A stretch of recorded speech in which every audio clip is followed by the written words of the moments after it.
Hello guys, welcome back to ദേവാദേവോസ്. അപ്പം ഞാൻ ഇന്നൊരു പുതിയ സാധനം വാങ്ങിയിട്ടുണ്ടായിരുന്നു, ജേർണൽ കിറ്റ്. അത് ഞാൻ വാങ്ങിയിട്ട് അൺബോക്സ് ഒക്കെ ചെയ്ത് ഞാൻ 2 ജേർണലും ചെയ്തിട്ടുണ്ടായിരുന്നു കേട്ടോ ഗൈസ്. ഇതിലുള്ള ബുക്ക് ഭയങ്കര ചെറിയ ബുക്കാണെങ്കിലും കുറേ പേജുണ്ട്. എനിക്കിത് ഭയങ്കര ഇഷ്ടമായിട്ട് ജേർണൽ കിറ്റ്. ഇതേപോലത്തെ കുറേ കുഞ്ഞു കുഞ്ഞു സാധനങ്ങളൊക്കെ ഉണ്ട്. നമുക്ക് ലെറ്റേഴ്സൊക്കെ എഴുതി കൊടുക്കാനൊക്കെ നല്ല അടിപൊളി സാധനമായിരിക്കും. ലെറ്റേഴ്സ് എഴുതിയിട്ട് കൊടുക്കാനുള്ള കാർഡുണ്ട്, പിന്നെ കുറേ സ്റ്റിക്കേഴ്സും ഉണ്ട്. സ്റ്റിക്കേഴ്സൊക്കെ ഈ ജേർണലിൽ ചെയ്യുന്ന സ്റ്റിക്കേഴ്സൊക്കെ മാത്രമേ ഉള്ളൂ. അടിപൊളി സാധനമാണ് പക്ഷെ എനിക്ക് ഭയങ്കര ഇഷ്ടമായിരുന്നു. ഇതിൽ കുഞ്ഞു കുഞ്ഞു സാധനമാണ്, അതും കുറേ ഉണ്ട് കേട്ടോ ഗൈസ്. പിന്നെ 2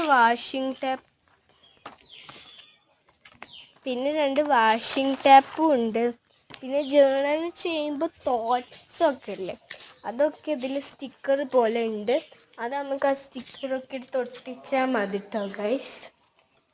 ഇതിൽ ഞാൻ 2 ജേർണൽ ചെയ്ത് പറഞ്ഞില്ലേ, അത് ഞാൻ ഇതാക്കിയിട്ടില്ലായിരുന്നു, വീഡിയോ ഇട്ടില്ലായിരുന്നു.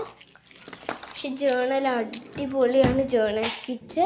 ഇതിൽ കുറേ സാധനമുണ്ട് ഗൈസ്. ഇതിൽ ഒരേപോലെ തന്നെയുള്ള കുറേ സാധനങ്ങളുണ്ട്. ഇതിപ്പോൾ ഈ സ്റ്റിക്കേഴ്സ് ആയിട്ട് കുറേ ഉണ്ട്, സ്റ്റിക്കേഴ്സിൻ്റെ ഷീറ്റായിട്ട് കുറേ ഉണ്ട് കേട്ടോ ഗൈസ്. പിന്നെ എനിക്കിപ്പോൾ കവായി സ്റ്റിക്കേഴ്സും ഉണ്ട്, ജേർണൽ കിറ്റും ഉണ്ട്. ഈ ജേർണൽ കിറ്റിലും കുറേ സാധനങ്ങളുണ്ട്, കവായി സ്റ്റിക്കേഴ്സിലും കുറേ ഉണ്ട് കേട്ടോ ഗൈസ്. ഇത് ഞങ്ങൾ ആമസോണിൽ വാങ്ങിയതാണ്. ഇത് അടിപൊളിയാണ് കേട്ടോ ഗൈസ്. ഇതേപോലത്തെ കുറേ ഇതൊക്കെ ഉണ്ട്. ചിലതിൻ്റെ അടിയിലൊക്കെ തോട്ട്സൊക്കെ എഴുതിയിട്ടുണ്ട്. പിന്നെ ബുക്ക് മാർക്കൊക്കെ പോലെയാണ് ഗൈസ് ചിലതൊക്കെ. അത് നമുക്ക് മുറിച്ചൊക്കെ ഇതാക്കാം. നല്ല അടിപൊളി സാധനം കേട്ടോ ഗൈസ്. ഇതേപോലെ നമുക്ക് ജേർണലൊക്കെ ചെയ്യുമ്പോൾ ബുക്കിൽ ഒട്ടിക്കാനൊക്കെ കുറേ പേപ്പേഴ്സൊക്കെ ഉണ്ട്. നമുക്ക് വേറെ ബുക്കിലും ജേർണൽ ചെയ്യാം. ഇതിലൊരു കുഞ്ഞി ബുക്കുണ്ട്, പക്ഷേ ആ ബുക്കിലൊക്കെ കുറേ പേജും ഉണ്ട് കേട്ടോ ഗൈസ്. ഇത് അടിപൊളിയാണ്. പിന്നെ ഇതേപോലത്തെ പേപ്പറൊക്കെ ഉണ്ട്, ബട്ടർ പേപ്പർ പോലത്തെ ഒക്കെ ഉണ്ട്. Butter paper പോലത്തേക്കുള്ള stickers